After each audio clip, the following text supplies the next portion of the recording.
never thought I'd be the kind of guy who'd fall for someone older.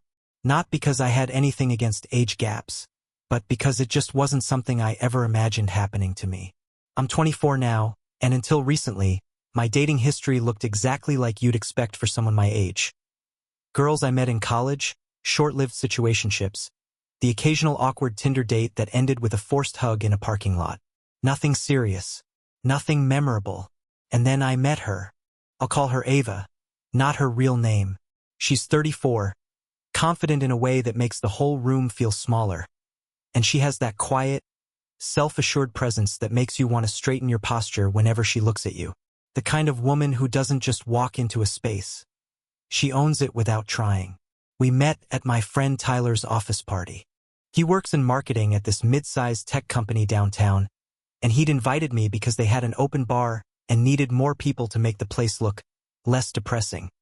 In his words, I didn't expect to talk to anyone besides him, let alone a woman like her. She didn't even notice me at first. I noticed her immediately. Ava was standing by the balcony doors, wearing a dark green dress that made her eyes look almost unreal under the dim lights. She had one hand around her wine glass, the other tucked loosely under her elbow, listening to some coworker talk about quarterly projections or something equally boring. But she wasn't pretending to care. She looked genuinely interested, nodding occasionally, smiling in this soft, subtle way that felt like a reward. I remember thinking that I want that kind of presence. But I also told myself not to stare. About 20 minutes later, when Tyler introduced me to a group of people, she happened to be standing nearby. "This is my buddy Jake," he said, clapping a hand on my back. "Known him since sophomore year." Ava looked at me then. Really looked. Her eyes swept over my face quickly, like she was assessing something. Not judging, just noticing. "Nice to meet you, Jake," she said. Her voice was warm, controlled, smooth in the way that comes from years of knowing exactly what to say and when to say it. I think I replied with "you too," though the moment is a blur. I do remember the way her smile widened just barely, like she could tell I was nervous. Most people would have walked away after the polite introductions. But she didn't. She stayed. And I'm not going to pretend it was some instant love at first sight moment. It wasn't. It was something more subtle. A shift in gravity, maybe. A quiet awareness that I didn't recognize at the time but feel clearly now. We ended up talking for almost an hour. It started with basic topics, work, hobbies, what brought me to the party. But the conversation kept flowing effortlessly. She laughed at something I said. This soft but genuine laugh that made me feel like I'd won something. At one point, she tilted her head slightly and said, "You're easy to talk to." I don't think anyone has ever complimented me in a way that felt so intentional. I asked her how long she'd worked with Tyler's team. That's when she told me she wasn't part of the marketing staff at all. She was a consultant brought in for a major restructuring project. Of course she was. Beautiful, smart, older, and successful. Meanwhile, I'm sitting there telling her about fixing server racks at the small IT company where I work. But she didn't seem bored. Not even remotely. At some point, the crowd around us started thinning out, and Tyler was already drunk, loudly arguing with someone about fantasy football. Ava took a sip of wine and said, "It's getting loud. Want to step outside for a minute?" I swear my heartbeat jumped. We walked onto the balcony. The air was cold enough that you could see the faintest cloud of breath when you exhaled. She crossed her arms. Not in a closed-off way, just trying to keep warm. I shrugged off my jacket without really thinking and offered it to her. She hesitated for half a second, then smiled. "Gentlemen, thank you." When she slipped it on, something shifted between us. Maybe it was the closeness. Maybe the change in lighting. Maybe the fact that she suddenly looked softer, more real. Less the distant, untouchable woman from across the room and more human. We stood there quietly for a moment, the city lights stretching out beneath us, the muffled music from inside mixing with the sound of cars below. And then she asked, "So, how old are you?" I told her the truth. She didn't even blink. "You seem older," she said, and for some reason that meant more to me than it should have. Inside, the music got louder, Someone shouted. Tyler laughed so hard he spilled his drink. But out there, the world felt small. Just the two of us, talking about nothing and everything, the night stretching out like a secret we weren't supposed to share. I didn't know it yet, but that was the exact moment everything started. That was the night I stepped into something far bigger, far more intense, far more consuming than I'd ever experienced. And it all began with her wearing my jacket and asking me how old I was. Standing there on the balcony with her, I kept waiting for the moment to end. For someone to walk out, call her back inside, or distract her. For her to check her phone and excuse herself. For reality to catch up with me. Because women like Ava don't just stand in the cold late at night talking to guys like me. Guys who are still figuring out who they are. Guys whose biggest life accomplishment so far is getting promoted to junior specialist. But nothing interrupted us. Nothing pulled her away. She leaned her elbows against the balcony railing. My jacket draped around her shoulders and said, "You don't seem like the kind of guy who likes office parties." I laughed. "How'd you guess?" She shrugged. "Most people here try too hard. You're not trying at all." "Should I be?" I asked. "No," she said, looking at me with a small smile. "It's refreshing." That word sat in my chest like a warm stone. Refreshing.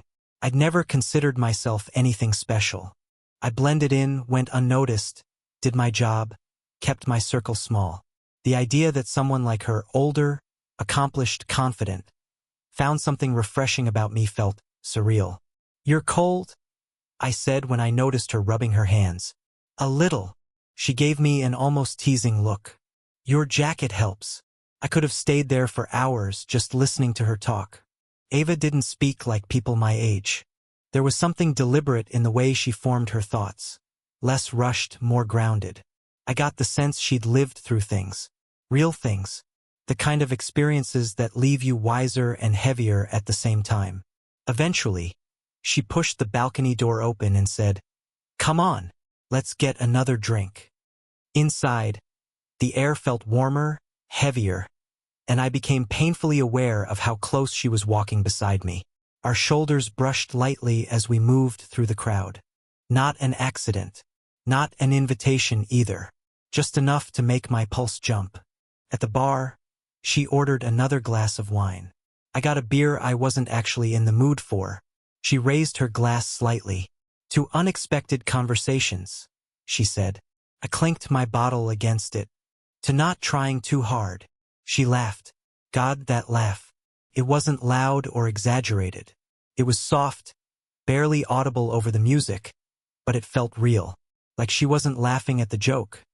She was laughing at me, at us, at this weird, unlikely connection that seemed to be forming out of thin air.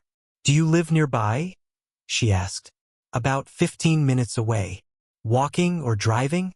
"Driving, unfortunately." "That's sensible," she said, taking a slow sip of wine. "I used to walk everywhere when I was your age." Your age. The words didn't sting. They didn't create a divide. If anything, they made the tension between us sharper, more pronounced. She was older. She was experienced. She had a whole decade on me. And instead of pushing me away, that difference pulled me in. "So what changed?" I asked. She glanced at me over the rim of her glass. "Life," she said. "Responsibilities. People you didn't expect to take care of. People who left before you were ready to let go." She paused. "You grow up fast when you're forced to." There it was, that flicker of sorrow behind her eyes. The first hint that she carried more weight than she let on. Before I could ask anything, someone from her consulting team approached and said they needed her for a minute. Ava touched my arm lightly, but intentionally, and said, "Don't go anywhere."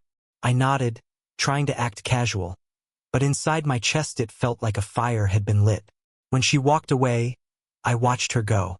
Not because she was beautiful, though she absolutely was, but because I felt drawn, pulled toward her in a way that didn't feel logical. I didn't know her, not really, but something about her presence made everything else fade. Tyler stumbled over then, 3 drinks deep and smiling like an idiot. "Bro," he slurred. "You've been talking to Ava?" Dude. "Yeah."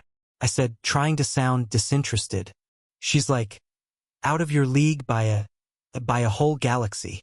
Maybe he meant it as a joke. Maybe he didn't. But I felt the words in my stomach anyway. Before I could respond, Ava returned. She didn't look annoyed or rushed.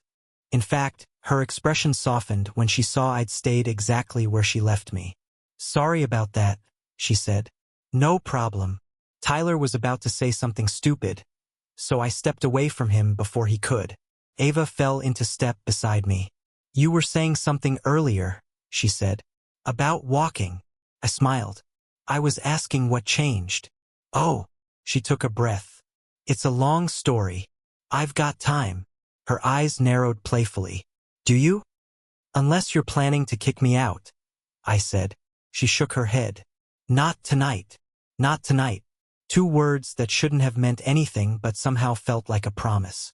A little later, the crowd started thinning again. People leaving in clumps, calling rideshares, saying goodbyes. Tyler disappeared somewhere, hopefully not dying in a bathroom. The music lowered. The night started to settle. Ava finished her wine and set the empty glass on the counter. Then she looked at me, really looked, and said, "Walk me to my car?" It wasn't a question. It wasn't a test. It was something else. Something that made my breath hitch. Yeah, I said quietly. Of course. We stepped outside together, the cold air hitting us immediately. She didn't ask for her jacket back. I didn't offer it. We walked side by side down the dimly lit sidewalk, our steps naturally matching pace. Something was shifting in the air. Something electric. Something we both felt but neither acknowledged. And I had no idea where this night was going. Only that I didn't want it to end. The walk to her car shouldn't have felt as significant as it did. It was barely a block away, parked under an orange street lamp that flickered occasionally like it couldn't decide whether to stay alive or give up. But every step we took felt like something was building, slow, steady, impossible to ignore. Ava kept her hands tucked into the sleeves of my jacket, and sometimes her shoulder brushed mine. Each time it happened, a small jolt shot through me. Not dramatic, not overwhelming. Just a reminder that she was right there, walking beside me, choosing to be here with me. You know, she said softly, I didn't expect to stay that long at the party. Me neither. She glanced at me with a half smile. Did Tyler drag you there? Basically. I figured. Her tone was amused. You don't strike me as the type who enjoys small talk with tipsy coworkers. I raised an eyebrow. What type do I strike you as? She didn't answer right away. Instead, she slowed her pace slightly, her eyes fixed on the sidewalk ahead. The type who watches more than he talks, she said finally. The type who thinks before he speaks. Someone who's observant. I let out a breath I didn't realize I'd been holding. Is that good? For me? She nodded. Yes. We reached her car. A dark gray sedan, clean, minimal, the kind of car that told you she valued reliability over flash. She unlocked it, but neither of us moved. Ava leaned against the driver's side door, pulling my jacket tighter around her. You have a calm energy, she said. Most men your age don't. Calm energy. If only she knew how fast my heart was beating. I leaned slightly against the car beside her, close but not too close. Maybe I'm just good at hiding the stress. She smiled. Maybe. A quiet moment passed. Not awkward, heavy, anticipatory. Then she said something I didn't expect. Can I ask you something personal? My pulse jumped. Sure. Why weren't you talking to anyone else tonight? I blinked. What do you mean? You stayed with me, she said. The whole night. Even when people tried to interrupt. Her voice was low, almost unreadable. Why? A dozen answers formed in my mind, some honest, some safer. But something about her made me choose honesty. Because I like talking to you, I said quietly. And because I didn't want to leave. Ava looked at me for a long moment. Her eyes softened. But there was something else there too. Something unreadable. Like she was processing my answer more deeply than expected. You're straightforward, she said. Is that bad? No. She paused. It's rare. She looked away then, pushing a strand of hair behind her ear. When she spoke again, her voice was different, quieter, more vulnerable. Most people see my age before they see me.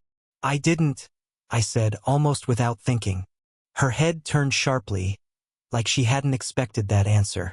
What did you see? She asked. I swallowed. Someone I wanted to get to know.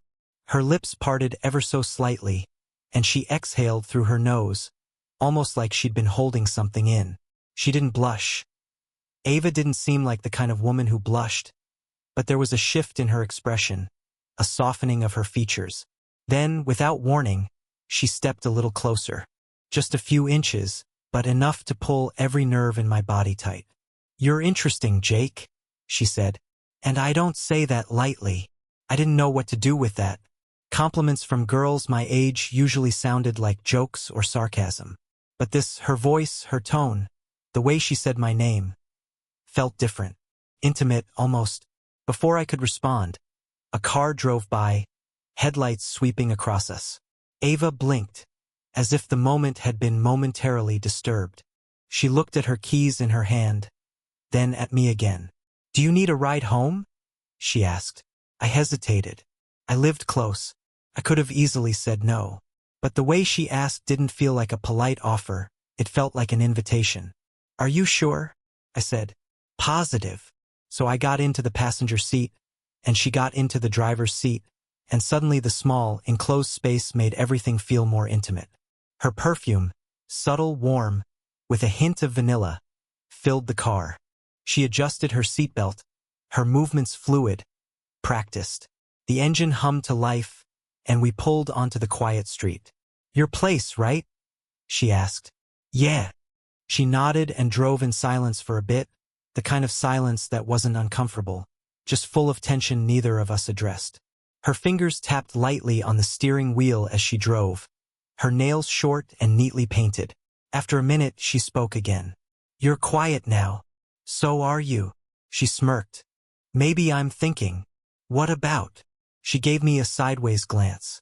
You. That single word sent a cold shiver down my spine and a warm one right after. I couldn't figure out how she did that, how she could be so composed and yet say things that hit with the force of a punch. What about me? I asked. That you're not like most men I meet, she said. And I'm trying to figure out if that's a good thing. I swallowed. Do you want it to be? She didn't answer. Not verbally. Instead, as we stopped at a red light, she turned her head and looked at me. Really looked, her eyes tracing my face like she was learning it, remembering it, deciding something. The light turned green. She faced forward and drove. We didn't speak the rest of the way, but the air in the car felt charged, heavy with something unspoken. When we pulled up in front of my apartment building, she shifted the car into park but didn't unlock the doors yet. Instead, she said, softly, tonight didn't feel like chance. My breath caught. No, I said. It didn't. Ava's eyes dropped briefly to my lips, then back to my eyes. The glance was tiny, barely there, but it was enough to make my stomach drop. She exhaled slowly. Then, finally, she unlocked the doors. Good night, Jake, she said. I stepped out, but as I closed the door, she leaned toward the passenger window and added, text me tomorrow. And then she drove off into the night, leaving me standing there with my heart pounding like I just stepped off a cliff. I didn't sleep much that night. I lay in bed replaying every moment. Her laugh, the way she leaned closer, the softness in her voice when she said, text me tomorrow. It felt unreal, like something pulled from a movie I had no business starring in. Around 3 a.m., I finally drifted off, only to wake up a few hours later with the same thought in my head. Should I text her? And if yes, when? I didn't want to look desperate. I also didn't want to wait too long and seem uninterested. But what was the right balance when the woman you wanted to text was older, more experienced, and probably used to men who didn't overthink every move? By 10 a.m., I gave in. Me. Hope you got home okay. Felt safe. Simple. Not too much. 5 minutes passed. Then 10. Then 20. I told myself she was probably busy. She seemed like someone who woke up early, had a structured routine, maybe even checked her emails with a cup of coffee before touching her phone. But at the 30-minute mark, doubt started creeping in. Maybe I shouldn't have texted. Maybe she regretted the moment in the car. Maybe the age gap suddenly felt bigger in daylight. Maybe my phone buzzed. Eva, barely. Couldn't sleep. Too many thoughts. I stared at the screen for a good 10 seconds before typing back. Me, good or bad thoughts? Her reply came quicker. Eva, both. I didn't know what that meant, but the knot in my stomach loosened. She'd responded. And not out of politeness, her message felt real. Raw even. Before I could type anything else. Another bubble popped up from her. Eva, are you free later? My heart skipped. Me, yeah. Anytime. There was a longer pause this time, like she was thinking carefully. Eva, meet me for coffee at 4? There's a place near Riverside. Quiet. You'll like it. I didn't hesitate. Me, I'll be there. The cafe she chose was one of those cozy neighborhood spots tucked between a yoga studio and a bookstore. Warm lights, soft jazz playing in the background. The smell of roasted beans and fresh pastries. Not a place I ever would have gone on my own. But she was right. I liked it immediately. I got there 10 minutes early. She arrived exactly at 4. Eva walked in wearing a black turtleneck, fitted jeans, and a long beige coat. Her hair was pulled back into a loose knot, strands falling around her face in a way that looked both effortless and intentional. She looked different than last night. Less glamorous, more natural, but somehow even more striking. When she saw me, her expression softened with something that looked suspiciously like relief. You came, she said. You asked, I replied. She smiled faintly. I wasn't sure if you would. That surprised me. Why not? She took off her coat, draping it over the back of the chair. Because last night, it was intense. Maybe too intense. I didn't sit yet. Do you regret it? Her eyes met mine, steady, searching. No, she said, voice low. I don't. I let out a slow breath and sat down. We ordered drinks, her a cappuccino, me a regular coffee, and settled into an easy conversation. At first it was surface level, work, weekends, hobbies. But the longer we talked, the more the barriers lowered. At one point, she wrapped her hands around her cup and said, almost reluctantly, there's something I didn't tell you yesterday. I felt myself tense. Okay. She looked down at the table. I got out of a long relationship 6 months ago, longer than I should have stayed in. I didn't interrupt. He wasn't bad, she continued, just wrong for me, safe in a way that made me feel small. She shook her head. I don't know why I'm telling you this. Because you want to, I said quietly. She gave a tiny, humorless laugh. You're too perceptive. I shrugged. You looked like you needed to say it. Eva studied me for a second, as if reassessing something. Then she leaned back slightly. Your turn. What's your story? I wasn't sure I had one. Not like she did. I'm still figuring things out, I said. Job, life, goals. Everything feels like it's in progress. That's normal for your age, she said gently. My jaw tightened. I knew she didn't mean anything by it, but something in me bristled. She noticed immediately. I didn't say it to belittle you, she added softly. I envy that phase of life, actually, when everything feels open. I relaxed. It doesn't always feel open. Sometimes it just feels confusing. Eva smiled, a real one this time. That's what makes it exciting.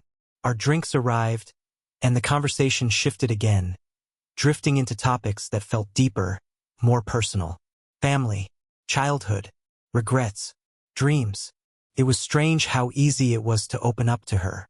Stranger still how comfortable she seemed opening up to me. At one point, she asked, Do your parents live nearby? Yeah, about an hour away. Are you close with them? I hesitated.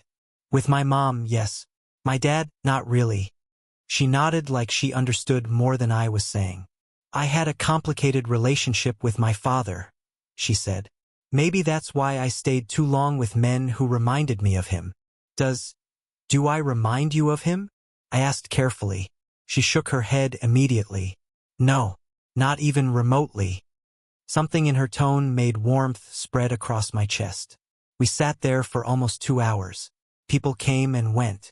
The cafe lights dimmed slightly as evening approached.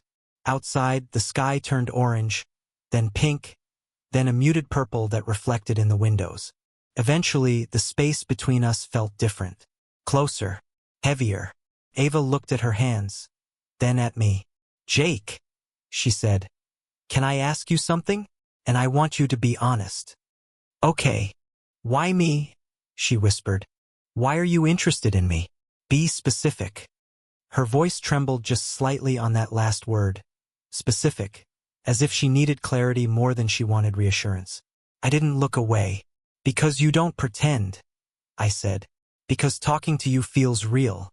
Because you look at people like you're actually listening. And because last night, it felt like you saw me." Ava inhaled sharply, her lips parting just a little. Then she whispered, "I did." For a long moment, neither of us said anything. Then she reached for her cup, paused, and instead placed her hand on the table. Slowly, deliberately, right beside mine. Close enough to touch.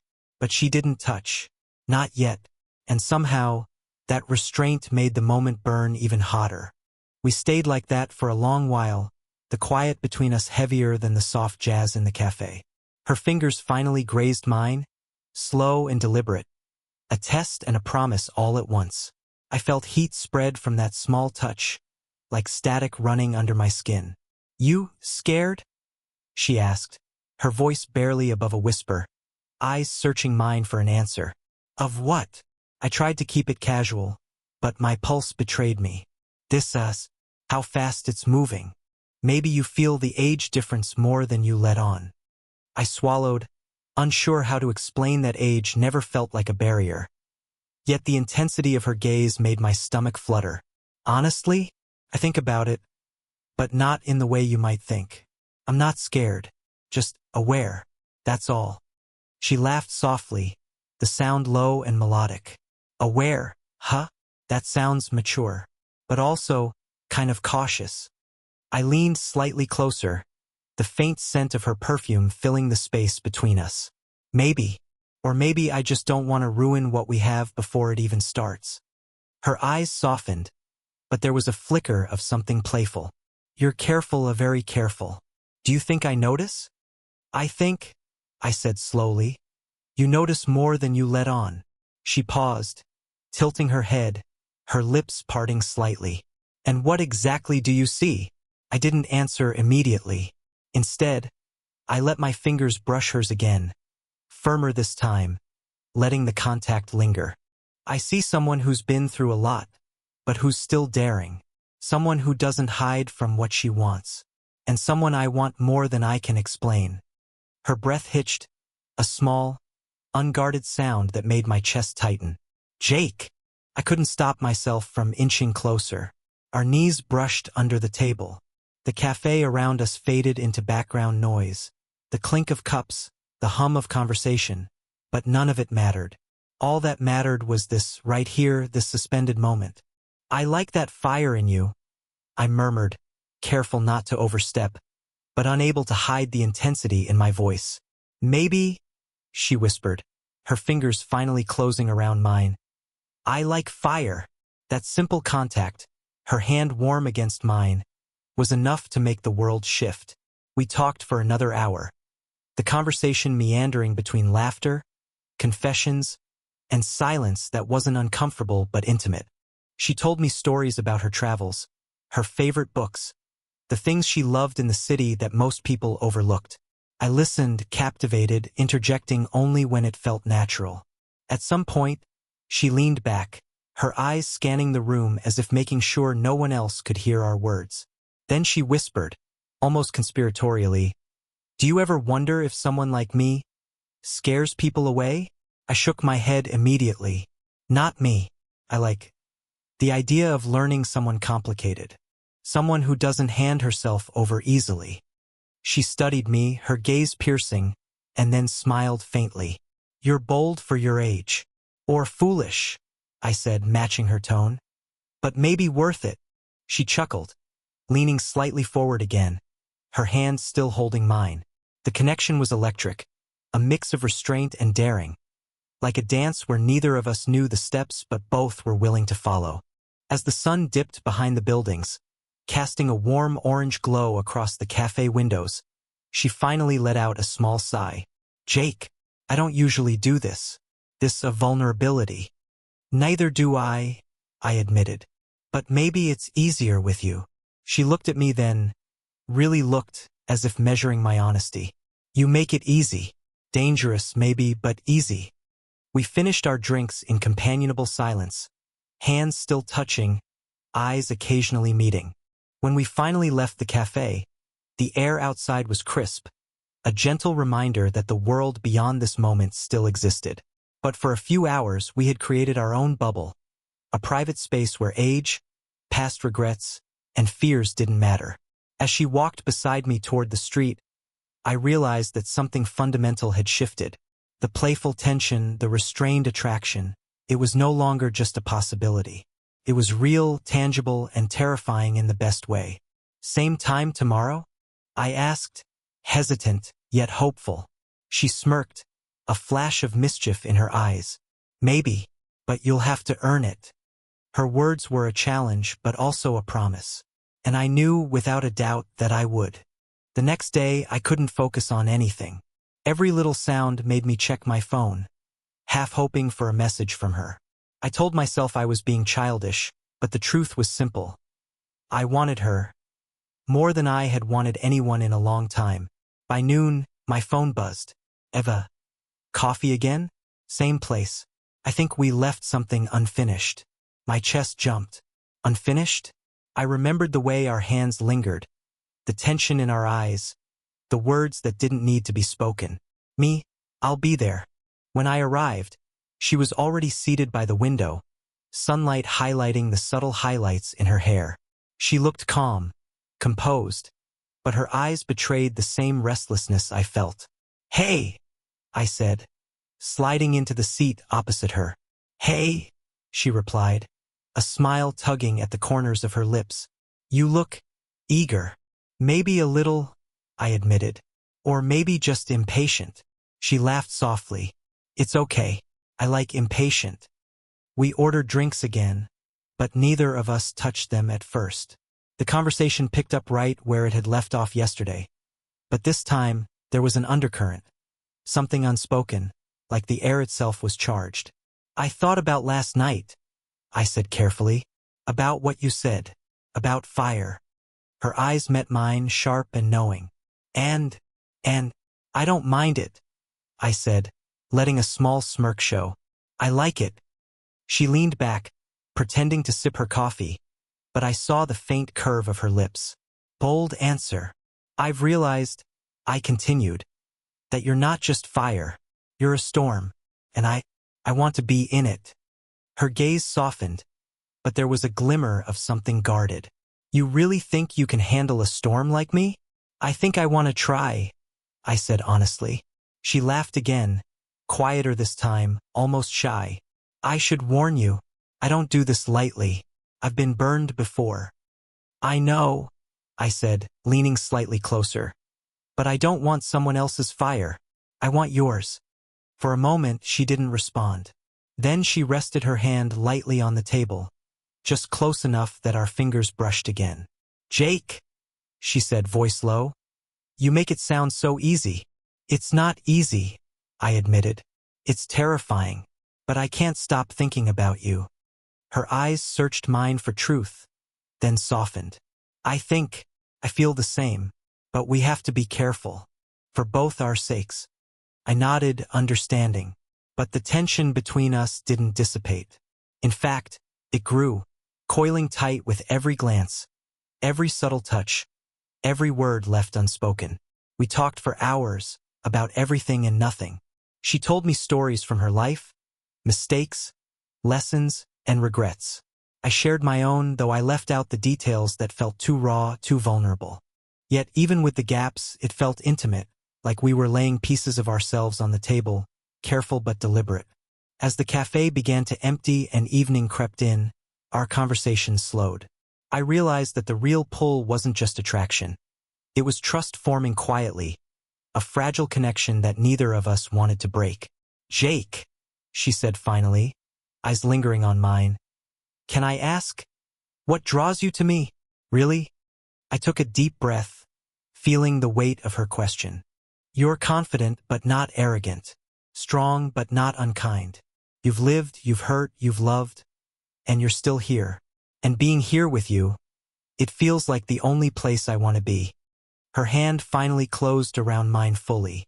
The warmth of her touch was electric, a tangible confirmation of the words we had exchanged.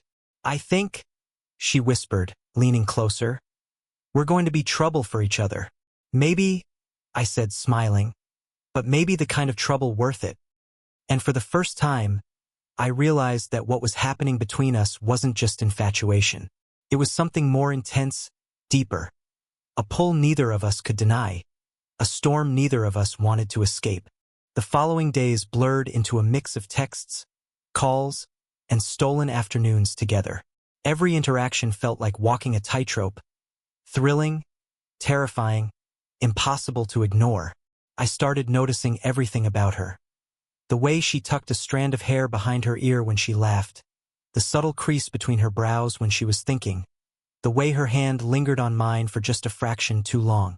One evening, she invited me over to her apartment. It wasn't an overtly romantic invitation, just coffee and conversation, but my stomach twisted in anticipation anyway. Her apartment was warm, elegant without being pretentious. Books lined shelves in perfect disorder.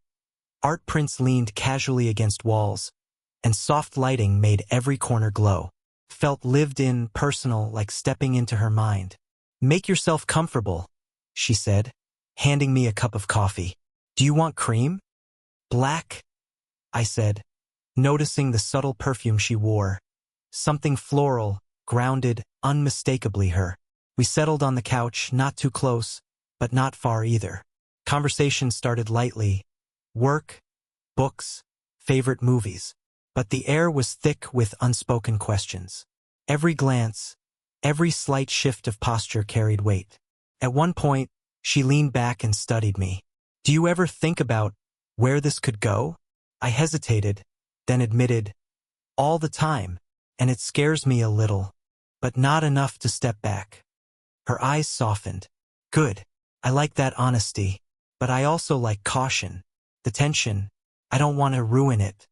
I reached for her hand, slowly, testing her reaction. She didn't pull away. Instead, she let it rest against mine, warm and steady. "Jake," she murmured, voice low. "You're patient. Too patient sometimes." "I'm learning," I said. "From the best teacher." She laughed, a sound that made my chest tighten. "Careful, you're getting too smooth. I might start thinking you have it all figured out." "I don't," I admitted. "But with you, I feel like I'm learning." The conversation shifted then, deeper. We talked about past mistakes, failed relationships, regrets, the people who shaped us. She shared intimate details about her life, things she hadn't told anyone in years. I listened, careful not to interrupt, careful not to seem too eager, careful not to scare her away. And yet, the more she opened up, the more I felt myself falling into a space I had never experienced before, where age, experience, and the past didn't matter. Only now mattered. Only this connection. At some point, she tilted her head, eyes glimmering with curiosity. "Do you ever think about us, physically?" My pulse quickened. "All the time," I admitted, voice steady despite the heat creeping into my chest.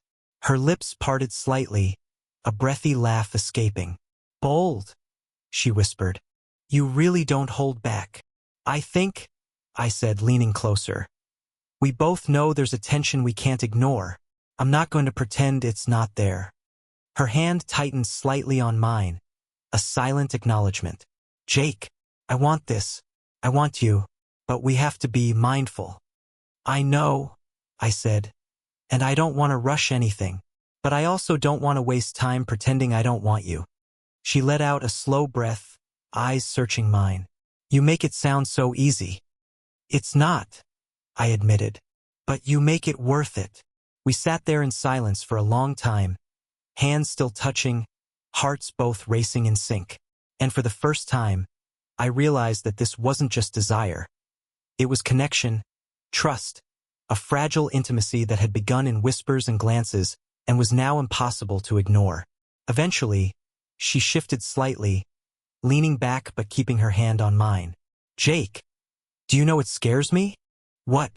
I asked, leaning in closer, drawn by the quiet vulnerability in her voice. "Falling too fast," she said, voice low. "Giving someone my trust, my heart, before I know it's safe." I nodded, squeezing her hand gently. "I understand, but I promise I'll be careful. I'll meet you there slowly if that's what you want." Her eyes softened, and for the first time that evening, a genuine smile broke across her face. "Maybe that's all I need right now." And in that moment, I knew the dynamic between us had shifted irrevocably. What started as attraction, curiosity, and tension was evolving into something neither of us could fully define. But both of us were willing to explore, together. The following week felt like a blur. Every interaction with her was a dance of restraint and daring. I caught myself analyzing every glance, every slight touch, every word, trying to read what she felt, trying not to reveal too much of what I did. But the truth was obvious. I wanted her in ways I hadn't wanted anyone before. That Friday, she invited me over again. The evening was cool, the city lights flickering as I made my way to her apartment. My heart raced, knowing what was inevitable but savoring every moment of anticipation. She opened the door in a soft sweater and jeans, her hair loose around her shoulders. She smiled, that subtle, knowing smile that had become my favorite sight. "Come in," she said, voice warm but carrying an edge of something unspoken. I stepped inside, feeling the familiar comfort of her space, but also the thrill of closeness, the electricity that seemed to hang in the air between us.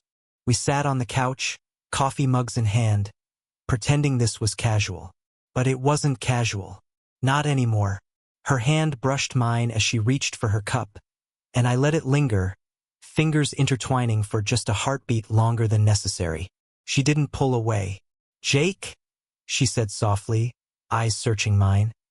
"I can't stop thinking about last time, that kiss, and the way you look at me. I don't know if I should want this as much as I do." I leaned slightly closer, careful not to rush, letting my voice carry honesty. "Ava, I don't just want this. I want you, all of you, but I'll wait if you need me to." Her gaze softened, but there was a flicker of something dangerous in her eyes, a hunger mixed with hesitation. "Waiting is hard for me," she admitted. "I know," I said, letting my thumb brush over hers. "It's hard for me too, but I want it to be right, not just fast." She laughed softly, a little breathless. "You're too patient sometimes. I think that's what's driving me crazy." We talked then about everything and nothing. Her voice, her laughter, the way she leaned in just slightly. It all felt like a magnet pulling me closer. And I realized, as much as she tried to remain cautious, she wanted this too. After a long pause, she shifted, sitting closer. Our knees brushed, sending a shockwave through me. She looked at me, eyes wide, lips parted. "Jake, I don't usually let this happen so fast. But with you, it feels natural." "I feel the same," I admitted, my hand inching closer to hers, until it finally rested over hers, warm and steady. "Natural and dangerous." She smiled, a faint, trembling smile, and in that moment, I understood that desire had become something more. Trust, connection, and an unspoken promise. Then she leaned forward, closing the remaining distance, lips brushing against mine in a kiss that was gentle at first, testing, then deepening with a hunger that matched mine. The heat between us was undeniable, building slowly but relentlessly. Her hand slid up my arm, finding my shoulder, pulling me closer. My other hand found her waist, careful, tentative, but wanting. The world outside ceased to exist. The hum of the city, the distant sounds of traffic, everything faded. There was only her, and the fire we'd ignited together. When we finally parted, breathless, our foreheads resting together. She whispered, "Jake, we're crossing lines now." "I know," I murmured, "and I don't want to stop." Her lips curved into a soft smile, eyes half-lidded. "Maybe that's why I like you." For the first time, I realized this was no longer just attraction or curiosity. It was desire and trust intertwined, a fragile but irresistible connection neither of us wanted to resist. We spent the rest of the evening close, hands intertwined, whispers and laughter filling the space, exploring boundaries without rushing, savoring every heartbeat, every brush of skin, every glance that spoke volumes. And as I left her apartment that night, my chest tight with longing, I knew one thing with absolute certainty. What we had was no longer just a game. It was real, and it was unstoppable. The tension between us had reached a point where every glance, every touch felt electric. That night, I found myself at her door again, unsure if I was ready, but knowing I didn't want to be anywhere else. She opened the door in a soft, oversized sweater, hair falling loosely around her face. Her eyes held that familiar mix of challenge and vulnerability. "Jake," she said quietly, "are you sure about this?" I smiled, stepping inside. "More than anything." We moved to the couch, sitting close, hands brushing until they finally intertwined. The air was charged, heavy with anticipation. She leaned into me slightly, testing, then rested her head against my shoulder. "You don't know how much I've held back," she whispered. "How long I've been scared to let someone in."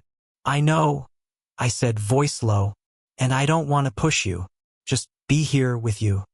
Her hand moved to my chest, fingers pressing lightly. "You make it feel safe. Dangerous, but safe." I chuckled softly, brushing her hair back. "That's the best I can do." We kissed then, slow and deliberate, exploring without rush. Every movement, every touch spoke of desire and trust, of two people testing limits while holding on to each other. Her warmth, her strength, the fire in her eyes, it was intoxicating. At one point, she pulled back slightly, breath uneven. "Jake, I want this, but I'm scared." "I know," I said, cupping her face. "I'll be careful, but I won't hold back how I feel." She smiled, small and hesitant, then leaned back in, letting the kiss deepen. Our hands roamed, exploring, connecting. The tension we'd been building, careful, restrained, intense, finally broke. And it wasn't just physical. It was emotional, raw, and real. Hours seemed to pass in seconds. When we finally rested, wrapped in each other's arms, she whispered against my chest, "You're reckless." "Maybe," I said softly, "but worth it." She laughed, a quiet, relieved sound. "Maybe you are." And in that moment, I realized something important. What we had was more than desire. It was trust, connection, and a storm we were willing to face together. Reckless, passionate, and real. The night faded into quiet, and as I held her close, I knew this was only the beginning.